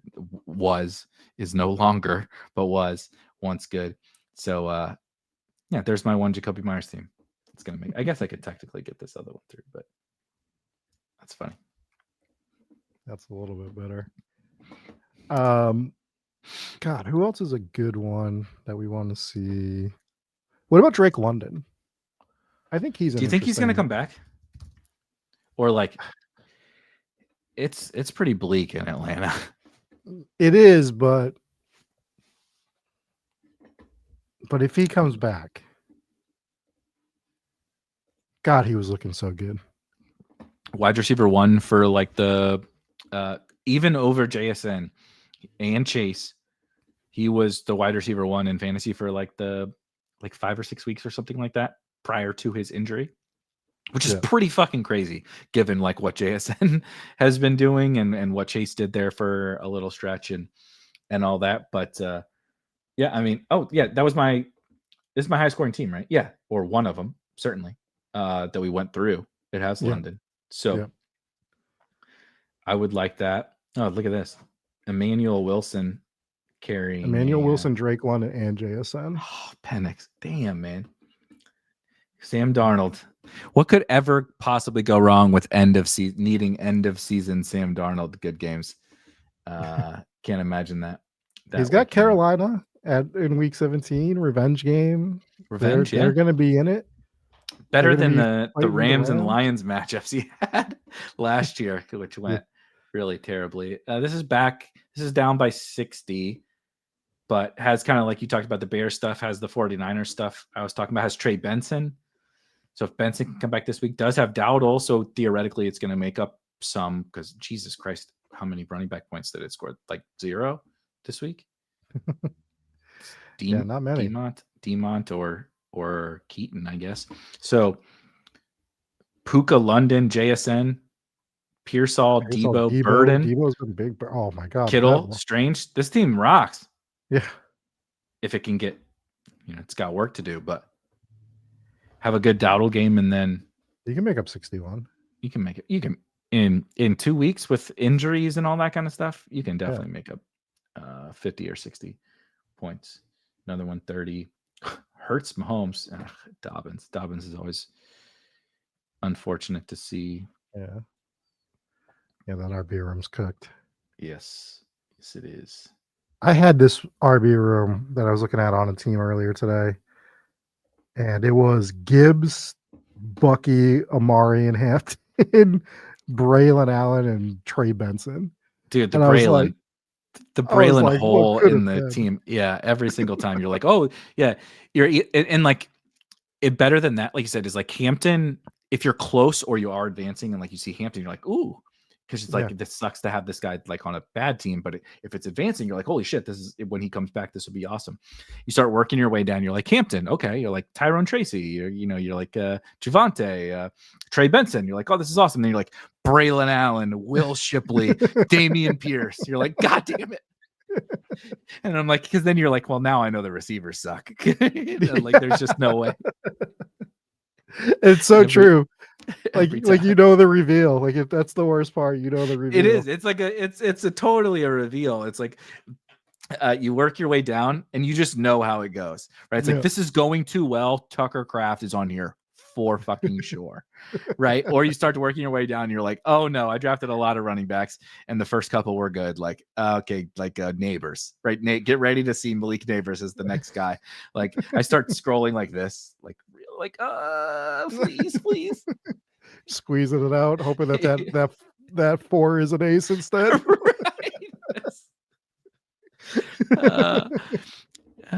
Yeah, this is also true. It's rough for Hampton. The Chargers offensive line is about as bad as the Raiders. Jesus. It's pretty bleak. Rabona does ask, we talked about some of the players. If you had to pick a combination of a couple of players, like could be an early round that like is a unique start or just like anything, what would be your favorite like combination of players to have on a team? Again, a team that's advancing or could advance or has a shot. I think I'm just gonna cheat and do a week 17 stack. I was just about to pull up the week 17 schedule. and I think I want Kittle with the Bears bring back. Ooh. Who would be your absolute preference? My preference is Caleb, DJ Moore, Kittle. Because I think that DJ they're Moore going to be over hard. Rome. Because for Moore's me, lower. He's going to be lower advanced, and I have more than I do Rome. So I think I have a chance. This is a personal take. I have more of a chance of getting DJ Moore teams through than the field. Where like Rome teams have more of a chance of burying me. Definitely. So for me, I want DJ Moore, Kittle with with Caleb as one of my So quarterbacks. the Niners were easily going to be my answer. Now, the Colts matchup in Week 16 has gotten a little bit worse, but I do still trust in Kyle Shanahan in a dome, in a potential shootout. So for anyone that hasn't like been, and I don't expect everyone is following this like super closely, the 49ers defense is atrocious. Like God. absolutely like bottom 5 of the NFL for sure. Like, are they worse than the Giants or, They lost and everybody. everybody's gone. Dude, they lost Fred Warner and they lost 2 more linebackers. Yeah. It's bad. Bosa is obviously out. It's really, really bad on their defense, but they can score. So I'm like genuine now. I don't have that much CMC, so I would be, if I was advancing CMC, I would be excited about that too. But I think the Niners are my favorite. Like when I go look, and like a hacker mentioned in the chat, Pearsall, Kittle, even Juwan Jennings, Brock Purdy, Christian McCaffrey. If you have B-Rob and you're just like, I don't know, give me one, give me a CMC sits out against the Titans or some shit in week 15. Like that's not going to happen. And certainly not if he's healthy, but I don't know, man, like crazy. I didn't expect Josh Jacobs to miss this week. T. Higgins is going to miss, this Thanksgiving game. Like stuff happens. Guys miss games. But they play the Titans at home in the first round. Now they do have a week 14 bye, which is a little unfortunate for trying to get them through. But week 15 against the Titans, my God, woeful defense against the Colts, who have a reasonable defense, but should be a pretty high scoring game. And then the Bears defense sucks too. They're down 3 linebackers right now. They're 3 starters. Yeah. They've been playing with a hand behind their back on defense all season. Whether it was the whole there was a time where the whole secondary was out. Now all the linebackers are out, and then just guys might get back, but they're never like, it just doesn't really return to form like 100% on the defensive side of the football. And even if they do get back, it's not like the Bears are not. This isn't the 85 Bears on defense, even at full strength. So that game looks awesome. That game looked like fine in week 17, months ago, but it's a perfect example of like, well, I don't know, the Niners defense has been pretty good for a while, and the Bears defense looks kind of solid heading into the season. And that is not the case. That is not the case by the time we get to week 17. So that's the one that jumped out to me of like either Purdy or Caleb doesn't really matter to me. I guess I will say for my mental health, I would prefer Purdy because watching Caleb is really miserable. Oh, it's tough. Like he scores fantasy points, but goddamn, it looks like he's gonna die or make a catastrophic mistake on every single play. So give me the Purdy Kittle. Yeah, and then he does something crazy. You run the whole gamut, but at least Ben Johnson's gonna put the foot on the gas now. And the other thing that I thought's funny is like you say all that about Caleb. He is still the best Bears quarterback in our entire lifetime. Oh, easily. Which is like such an indictment on that organization. Him and Jay Cutler, right? Him and Cutler. I guess Cutler. Yeah, I guess Cutler. I forgot about Cutler. But he's gonna be the best. Cutler's probably has the best. He just was there for longer and won a little more and stuff. But he wasn't even that good. Like it's like that's your best quarterback that you've put on the field in the 40 years I've been alive. Is Jay Cutler. Like who was second best? Trubisky? I mean, I guess I don't remember the early 90s guys. I guess it would be Jim McMahon, who was just there. Was he still doing it in the? Because I was born in '88. Was he still doing it in the? I think he was late still. 80s, early 90s? I think he was still on the Bears in '88. I think he went to the Eagles to back up in '91. The typical transition from every Bears running back is could play for the Bears a little bit, suck, go back up, go be a backup somewhere else. Exactly. Hopefully that doesn't happen for Caleb, but it's happening for everybody else. I know the question wasn't about. Got better. I was going to say the Jets got woof. Because when we were drafting them earlier in the summer, we were like, they got the week 17 matchup against the Jets, which isn't too great.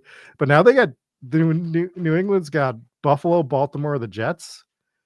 Baltimore is going to be a little tricky because the defense has gotten much, much, much better. What happened with Hamilton though? They're hoping he plays this Thursday, which Gotcha. seems Yeah. Watching that game, that seems unlikely, but I don't think it's long term, basically. But the Bills defense, if we're talking about bad defenses, the Bills defense is absolutely horrendous, and the Jets defense is also horrendous. But they might actually like push them a little if Tyrod is the quarterback. I know I'm not trying to shit on your Justin Fields teams, but Tyrod just as a passer put up a little bit of a fight this year. And Fields can run, but he just can't. The passing is just. I'm just glad we're done with Fields. I don't want to talk about it anymore. It's so tiring. We're just done. Like you can't. I don't care where he goes next year. You just have to be done with the Fields experiment. It's over. Would you? What is there any cost you would draft Justin Fields at next year? No, because or spot. The whole reason I wasn't drafting him this year, and we had this discussion in the lab, and people didn't agree with me, which is fine because I understood their argument. I didn't think Fields had a single game ceiling. Like with the lack of weapons, with the lack of weapons and just the play style that he plays in the NFL. Like he's not a dual threat. Like he's just not. Right. He's Tebow. He's Tebow. Great comparison. He's Tebow, which is insane. It is never what I thought that was who he would be. But you need to get the Hurts games, right? To get the Lamar games, to get the Josh Allen games. You need the legs element, but you still need to throw the football. You still need 202 or something through there. Right. And it's just like, you're going to be lucky if you simulate enough games with Justin Fields that you get that one time. Like it's not happening. And I'm not absolving Justin Fields of his play this year, but they did him no favors. No. Like Alan Lazard and the bullshit they were running out there was just egregious. And now, of course, and I'm not saying John Mechie and AD Mitchell are the answers, but it's funny. They finally were like, we're bad. Maybe like this Alan Lazard shit is probably not a very good idea. And now they at least it's like some young guys who like are playing for their careers, right? Mechie, AD Mitchell is like, this is it, dude. If you don't show out with the Jets, like who the fuck do you think is going to sign AD Mitchell next year after the Colts ran him out of town and he goes to the Jets and doesn't put any good tape out there? So these like Mechie was balling, against the Ravens on Sunday. So but again, maybe they'll put up a little bit of the Patriots pass defense is not great. So maybe they'll put up a little bit of a fight. We are going to have to do it again next year though, when Richardson signs with the freaking Falcons. You think oh God, Anthony Richardson. That's going to be the Fields next year where we're like, I don't know, he could do it because he's got, I mean, it's a better situation, obviously, but it's still Anthony Richardson. So I also don't want to talk about that one anymore. I don't want to talk about these guys. I don't want to go another summer having to be like, well, Anthony Richardson can't complete a forward pass, but he has a bunch of fantasy upside, like doing that every day after day after day, and people just coming in and being like, you don't know ball, right? You don't know ball. Don't you watch? You can't pass or whatever. And it's like that is so miserable. I guess I would say that we should at least mention the fact that the Cardinals with Jacoby Brissett are a high-scoring fantasy offense, and they play the aforementioned Cincinnati Bengals. What I will say about them is I hope you have other players for Week 15. Yes. Because the Houston Texans defense is gnarly. And I love Jacoby Brissett. I love Trey McBride, but like my Trey McBride Tucker Kraft teams that I'm hoping to get out of Week 15 feel not great because I'm not sure the Cardinals score against the Houston Texans in Week 15. Davis Mills is balling. Something is going to have to change. What's better than two injured quarterbacks for the Falcons? Let's see. Oh yeah. What's Wrong with America is a hilarious username. But yes, we're happy to have you. We are back. We're gonna be doing a lot of these conversations here down the stretch. And of course, if you did miss it, we have launched a bunch of playoff best ball content. And literally right before we went live here today, DraftKings launched their playoff best ball tournaments, their main $20 tournament is $1 million to first place for playoff best ball. So it's going to be fun. It's going to be a fun next couple of months. Anybody else, any of these other games that maybe jump out to you that are whether it was one that you liked before? I mean, the Bengals one's really easy, but one that you liked before, or maybe one that feels a little bit better right now. Well, the Chicago one, just going back to that pathway to get to San Francisco, they have to go. It's not on the screen right now, so I forget it off the top of my head, but they have to go through Green Bay in week 16, and they had another really tough matchup. Oh, they have Cleveland as well. So if you can get Bears through, that's going to be fun. We want some of these other ones, like the Rams are fun because they get Detroit in week 15. So you're probably going to get your Rams through, but then they do get Seattle, which is a divisional game. So like whatever. And then Atlanta week 17. We wish Minnesota could get a quarterback, because if you can get some Minnesota players, that Justin Jefferson thing, you have them at Dallas, at the Giants, and then versus Detroit in the Dome. So if they get any type of quarterback play, getting a Justin Jefferson, getting an Addison through could be a lot of fun. Aaron Jones seems to be, I mean, I know he's due for an injury. It's been like a week, but get Aaron Jones through, like that's fun too. Yeah, some of these teams are, I mean, the Giants are fun right now too, right? Like, yeah. I don't know how you have a giant, but if you do, Dart will be back, but but Wandale right. is a great guy to have. If you can somehow get Bowers or Ginty to the finals, they play the Giants, and the Giants defense is an abject disaster. And if anyone can let the Raiders have a competent, or a spike week game, it would be. I would be more excited about Ginty. That run defense, holy shit! The Giants run defense. Like Jahmyr Gibbs is a superstar, right? And it's been a lot of good backs that have run all over the Giants. But like, I know Gibbs is good, man. But like every time he touched the ball, he was just he scored almost 60 fantasy points in that game, and it was mostly rushing. It was just their run defense is. I'm sure Brian Daboll is sitting back laughing, like, yeah, you fuckers thought I was the goddamn problem. Like, look at this. We can't stop anybody. If we could have got a couple stops, maybe he would still be the head coach. But if you can get anything, so who did the Giants have? Washington, Minnesota. I know you mentioned Minnesota. God, if Brosmer, I can't believe Max Brosmer is coming up in this. Or Wentz. Is Wentz officially done for sure? I know he's not playing this week. I know it's Brosmer this week. Well, if Wentz can come back, I don't know. I don't remember his injury. That's how much I care about this current version of the Vikings. But if Brosmer can be competent, or if Wentz can come back, like you said, the Vikings schedule is sick. Like that you can score some fantasy points, probably with the receivers or Aaron Jones, like you mentioned, but still would be sick. And then anyone playing the Giants, anyone playing the Bengals, I think are really good. Miami's really good fun. spots. Achane and Waddle are awesome to have. The best fantasy analysis I did all year in the summer, when Bernie was sending us those little fill out questionnaire things surveys, that we were doing. He asked about the Miami Dolphins, and basically my analysis was Achane goes Burr, Waddle go Burr, everything else off the table for me in Miami. It was like the best analysis I had, and it was like 4 words. So like that was the one thing I actually smashed this year, was I nailed Miami. Dude, I'm almost advancing my Darren Waller 555 misclick. Oh man. We got to look at that in a second. Yeah, we got to look at your 555s, because we got to see if we're advancing the one we drafted on stream. We are advancing the one we drafted on stream. That's the one that's currently advancing, but I have 4. I drafted 11 total, so the one with you guys and 10 more.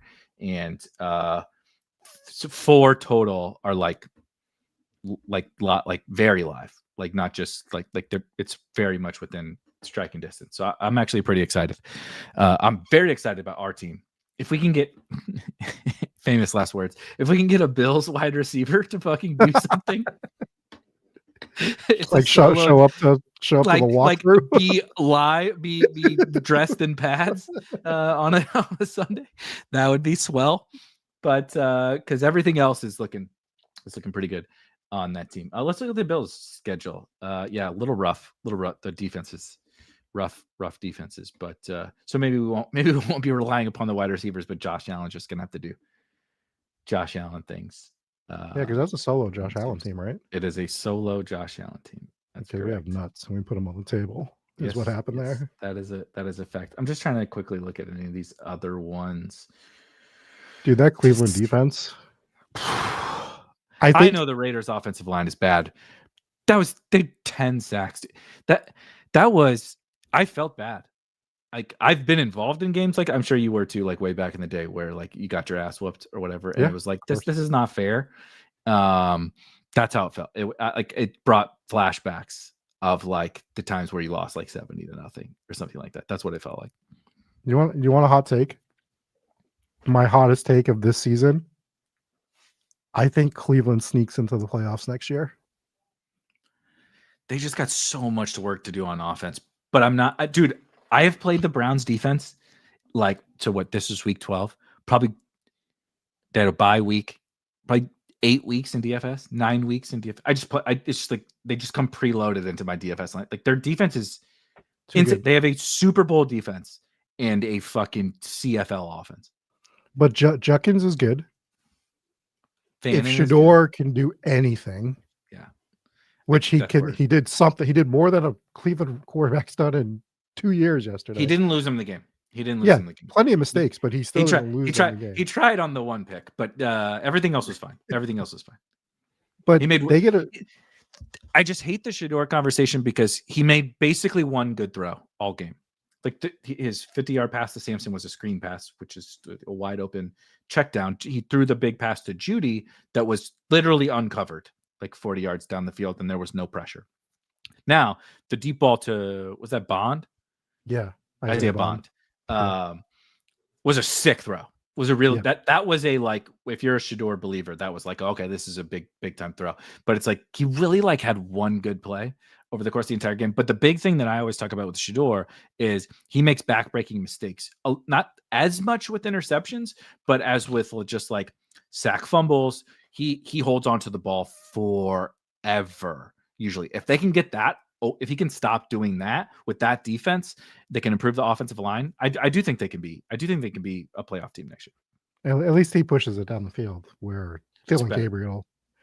Also, I just want to point out, Jerry Judy made the dumbest football play I've ever seen in my life yesterday. Dude, Steve Smith. What do you think Steve Smith does every time Jerry Judy does something stupid on a football field? I don't know. Bangs another coworker, I guess, because he's probably smokes a cigar while banging a coworker. He is just like rejoicing and dunking all over Jerry. And why does he keep giving him so many examples to like victory lap over? Like that was so fucking stupid. That was so stupid what he did. The stop skip, like the downshift to first gear jump cut on the open field. He wasn't going to get anywhere. Even if whatever his idea for a move was going to work, he wasn't going to go anywhere. Right. It was like at least like cut it back, right? If you were like going to cut it back across the field or something to like try to go score, he wasn't going to gain anything. He was just like showboating, kind of. Yeah. And then, of course, gets stripped from behind. Like that dude. You want to talk about another guy I never want to talk about again? Is like, well, Jerry Judy's the wide receiver one for the Browns. I'm like, I don't care if Jerry Judy is the wide receiver one for the fucking Saskatchewan Roughriders. I'm not drafting him, dude. Like he's awful. He's awful. They gotta get a receiver in there for sure. Like, but we like Fannin.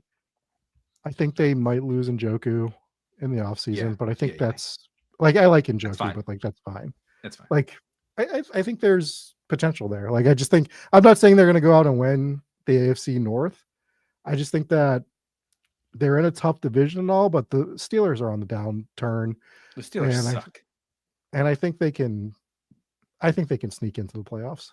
I think so too. I think they can sneak it to play. They just got a lot of work to do on offense. Yeah, for sure. And they got to retain. They have a short window because like the defense is this good, but it's a lot of like 28, 29, 30-year-old guys. So they're just on two different timelines from like a franchise building perspective. Like by the time the offense is like Super Bowl capable, I don't think it's actually going to get there, but let's just say, for example, it does get to be like competent playoff level NFL offense. It's like, well, Myles Garrett's going to be 30. Yeah, 1 year window. 34 or something. Yeah. So, but I agree. Next year, I think they could sneak in because I'm not on the Steelers, and the Ravens aren't exactly inspiring a lot of confidence, and we know the Bengals are incompetent. So, from the front office down. So. Yeah, exactly. Burrow and Chase and T and stuff are going to do their thing, but like they're not going to get any help.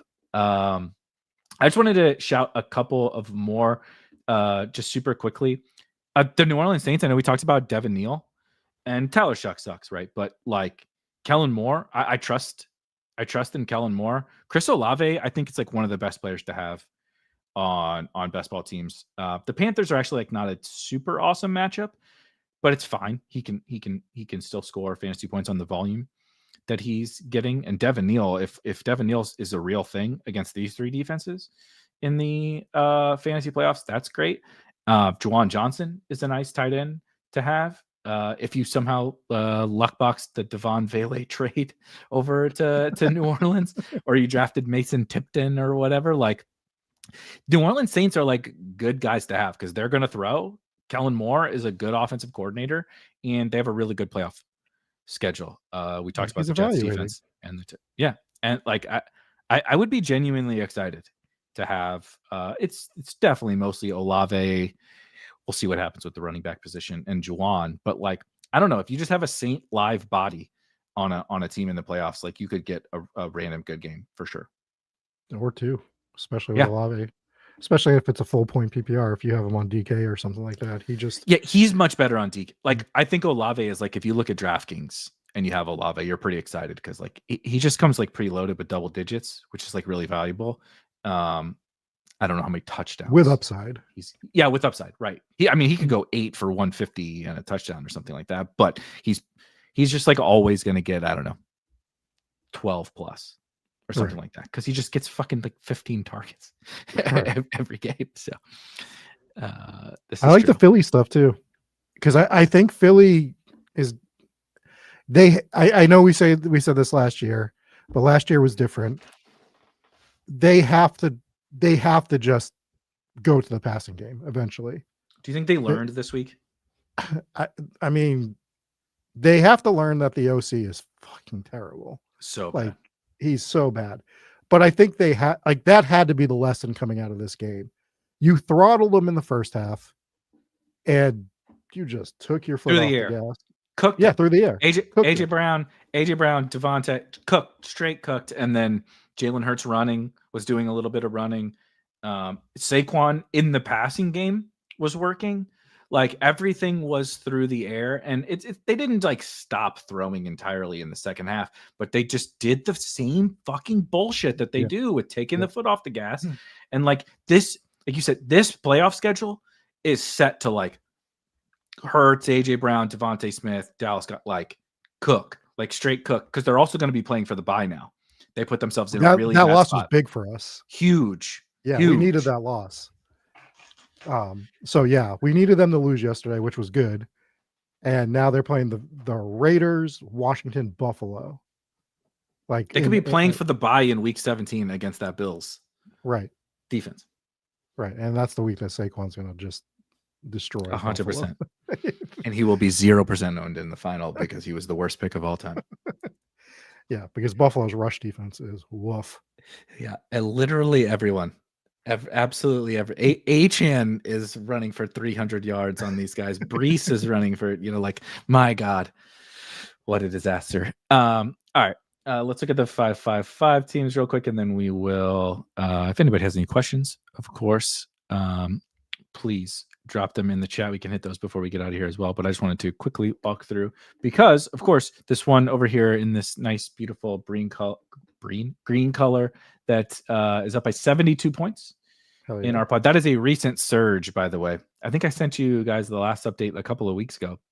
Mm-hmm. We were surging but we were not advancing. But I guess when we get like the 50 ball from Josh Allen and then the 60 from Jahmyr Gibbs this week, that kind of helps.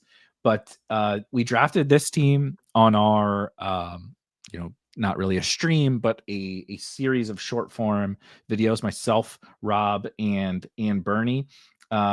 We turned it into a solo Josh Allen team. We actually started like a 0 wide receiver room, if you will. So we started with Jahmyr Gibbs in the first round, which, sorry, I'm scrolling. Jahmyr Gibbs was our first round pick. And then we took Trey McBride and Josh Allen. So no wide receivers through the first 3 rounds. We closed out, just to read the wide receiver room, Zach Charbonnet, Ja'Cory Cross-Gamera. We came on the clock in whatever round, pick 140. So here's the pick number.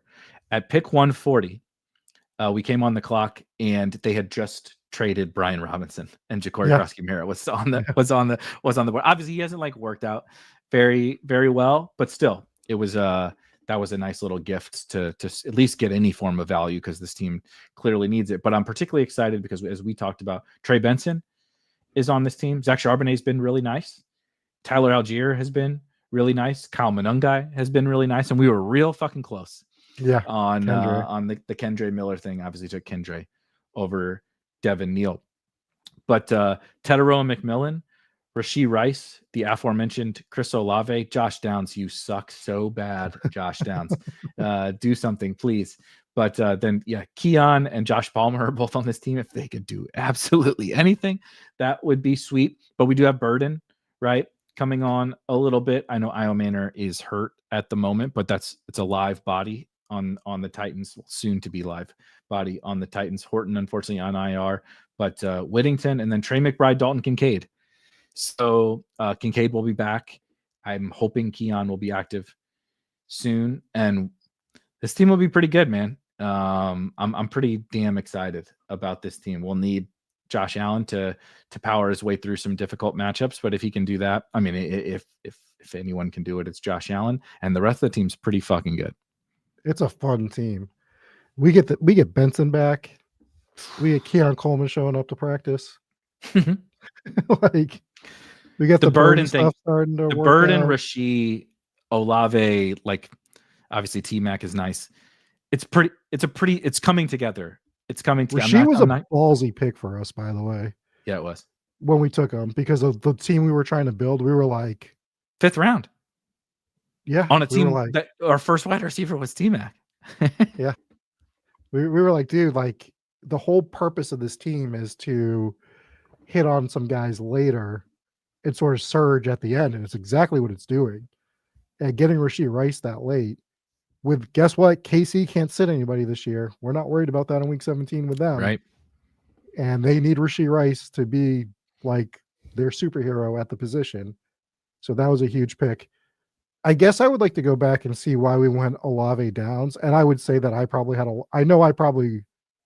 pounded the table for Olave and probably somewhat Downs as well. But retrospect, I don't know why I would have liked Downs in this spot, but I think it probably was me that really wanted Downs there. So I think we all ended up being on Olave. He hand in glove fit on what we needed, right, on this team, with just needing the wide receiver production and then drafting Rashee. It was like, we need this out of the gates, right? Like, he's maybe not going to be like, the league winner, but we need production, right? Like, immediately. And it was right. It worked. And then it just so happens to be working down the stretch as well. I definitely do not remember the Downs thing. I mean, I think it hasn't worked. It hasn't worked, but I think the Downs thing was fine. We just got to hope for some shootouts here a little bit down the stretch where we just luck box. He's probably like please somehow get double digits and hit our flex or something. But well, we could have a tight end hit our flex on this team. Totally. When Kincaid back, and it's funny because this is a hero running back team with Zach Charbonnet as RB2, and we're looking at like a pretty strong running back room. Yeah. Like, if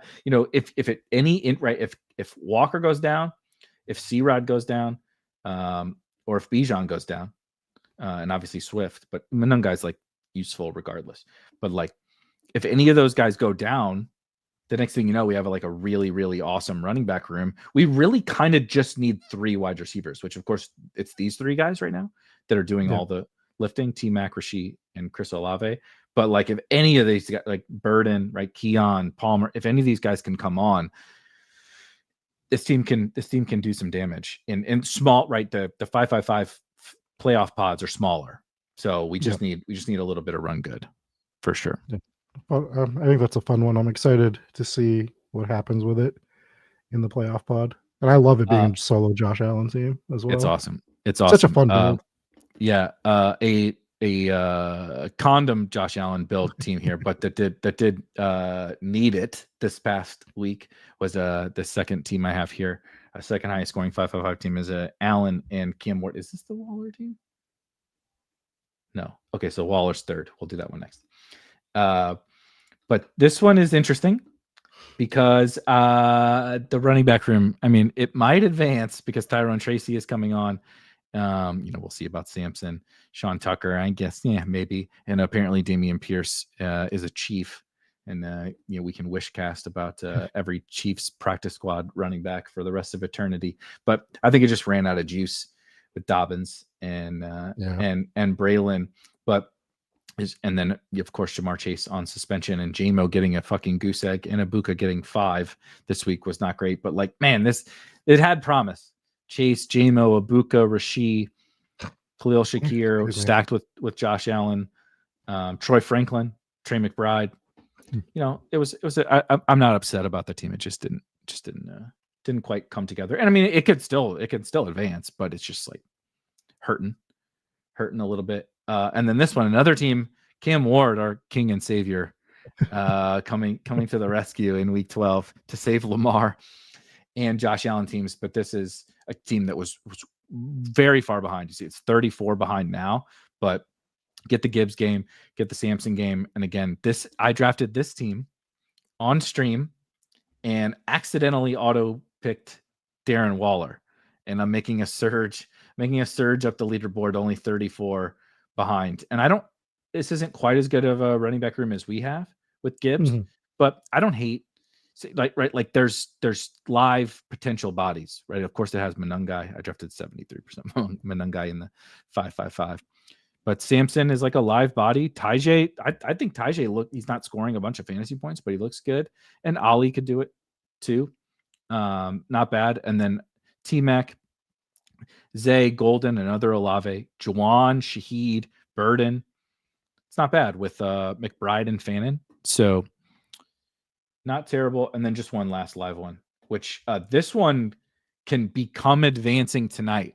And I'm pretty excited about this one. Of course, it's a JT team. Yep. But if Daniels can come back, and it has Purdy, so like Purdy's point, right? It's down by 23, and Purdy's points count immediately. And I believe it has Kittle, and Kittle's right. So it has Kraft, but Kittle's points count immediately as well. So Purdy plus Kittle, if they don't score 23, that would be pretty disastrous. But then it's a JT team with Sharps, Braylon again, but Sampson, Manungai, Sean Tucker, Taj Brooks. I don't mind that. And then having a CD team, I think would be fun. I think would be pretty fun. Catch a pass would be great. Exactly. CD, Devontae, Debo, Olave. Like I said, 3 out of 4 potential advancing teams with Olave. Mooney was a nice little Mooney game this week. And then, not a bad. Torrey Horton, the chaperone. Not the way we thought the Torrey Horton spirits would go. Chaperoning CeeDee Lamb to the playoffs was not exactly on my bingo card, but that was apparently what happened in the old 5-5-5. Yeah, crazy. Insane. Yeah, I think next week we should share some of our drafters teams to do some of the season long stuff as well to show the differentiation between like that type of draft, because I think I'm not saying I have a team that's going to win. I have that one team that I think has a shot, but I think I got better on drafters this year in that type of format. And I think I did too. I can progress on. You said you have a team 400th? 400th, so. Yeah. I have something similar that I think is oh, no, I lied. I had a team that got up to like 20th and one of the $2 that has Kyler and Penix as the quarterbacks. So obviously I'm going to tumble. But then I think my highest team is like 425 or something like that on drafters. And it's funny because I'm not having like super duper success. If this continues, I will lose money, of course, on drafters. But I feel like there's a lot of growth still left to go, but I feel like I've gotten better. I feel like I got better on drafters. So I'm hoping maybe a couple more years and I'll have a shot at winning. But I've been really bad on there, and I think it was not just like bad luck. I think it was bad drafting by me, and I think there was a significant step up in my drafting on drafters this year. And some of the teams that are like not bad for me, they're not going to win, but like not bad. I think you can see some growth, which is really fun. Yeah, we'll just since we talked about it so much, I'll just show that team, and then we'll continue with it next week. But it's in exactly 400th place at the moment. Obviously, that can change tonight. We'll see if we have anyone even live tonight. But the quarterbacks are Dak and Drake May, which is pretty sick. It's Gibbs, Achane, Jonathan Taylor, Dylan Sampson, Woody Marks, Will Shipley, Xavier Worthy, Pickens, Diggs, Debo, Jaden Reed, RIP. God, get Jaden Reed back. Rashad Bateman, Demario Douglas, who scored some, De'Ami Brown, A.D. Mitchell, who's back from the dead. Yep. And then Harold Fannin, Jatavian Sanders, and Tyler Higbee. Oh, if Higbee hadn't gotten hurt, Parkinson just had a big game. If Higbee hadn't gotten hurt and just like Bateman got hurt, Jaden Reed got hurt. This one was close. I still think it's fun. I still think like it can surge. Totally. It's currently, absolutely, because it's through week 17, right? Yeah, and we're down 160. What's first? 160, so 160 out. Actually, we're 190 out. So like, so maybe not first, but we can get there. We can make a run. I mean, dude, we have Gibbs, Achane, Taylor. Yeah, I mean, your fucking running backs and flexes are goddamn locked down immediately, and your quarterbacks are good. Dak just has to have a good week 14 when May is on bye. Fannin is great. Sanders could possibly fill in right a little bit. Pickens is performing as like a second round pick, so he's super duper valuable. Diggs, Debo, get Jaden Reed back. If Jaden Reed and Rashad Bateman can come back and just like randomly get a wide receiver 3 week or something like that, right? Like down the stretch, like ping pong some like 12-point games or something. Like absolutely, man. Yeah, so I think it's fun. I mean, like I wish I mean, Pickens was a slam dunk for this team. Worthy was realistically Worthy's probably the worst pick on this team. I don't know who I could have gotten at that point instead of him. I love Worthy being next to Will Shipley and him being the worst pick. We do love to see it. Well, I mean, Will Shipley is probably a bad pick on this team, not an ass in terms of what he did. But when I have Taylor, Achane, and I take Sampson Marks, like Keyshawn Booty on this team or something would be awesome. Yeah. Right. That's probably what I should have done. Something like that, or just 3 tight ends. You wanted 3 tight ends here. You only wanted 2 quarterbacks. I think, like move Shipley to another. I'm just because you have Drake May. I'm just mentioning him. It could have been anyone, right? But even like Turpin or something, like just someone late that either correlated or didn't even have to correlate. But it didn't have to correlate. Fucking Alec Pierce, Troy Franklin, Pat Bryant, whatever. I'm just throwing shit at the wall, but like, just anything. Yeah, that would be. I have no notes. That would probably be my one. Yeah, I mean, so like it's fun. I think that getting that combination, and I might have drafted that on stream because it was my 149th team. Might have. I was you don't delirious. Remember. No wonder you drafted 7 running backs on that team. You were not human at that point. I'm not sure they would have considered you alive at that point in time by the time you drafted that one. Yeah. I mean, imagine if that was the one that won it too. Like, holy shit, dude. Our 30. You might make a run 35. Up the leaderboard, by the way, on that team, which will be hilarious. That's an epic screenshot of just like let's just say you win like $5,000. I'm just making something up. To be able to say, I don't remember this.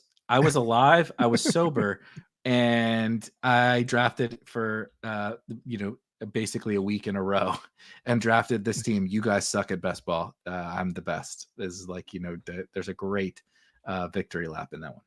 Yeah, absolutely. So it was fun. I like that one, but I do think I got better at drafters, and we'll talk about that more next week.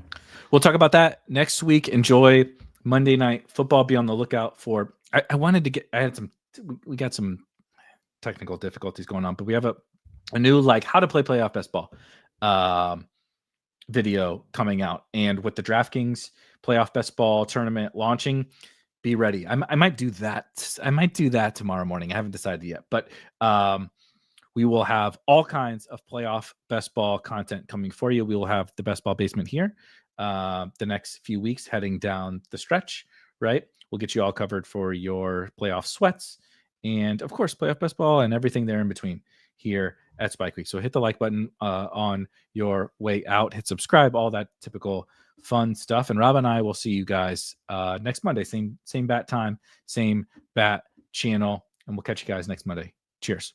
Peace.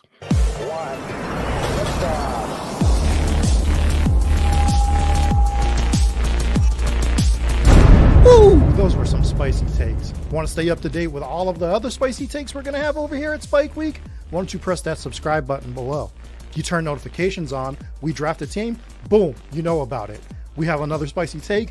Boom, you know about it. You can be there. You can draft with us. You want to stay up to date? That's how you do it. All right, we'll catch you later next time here at Spike Week.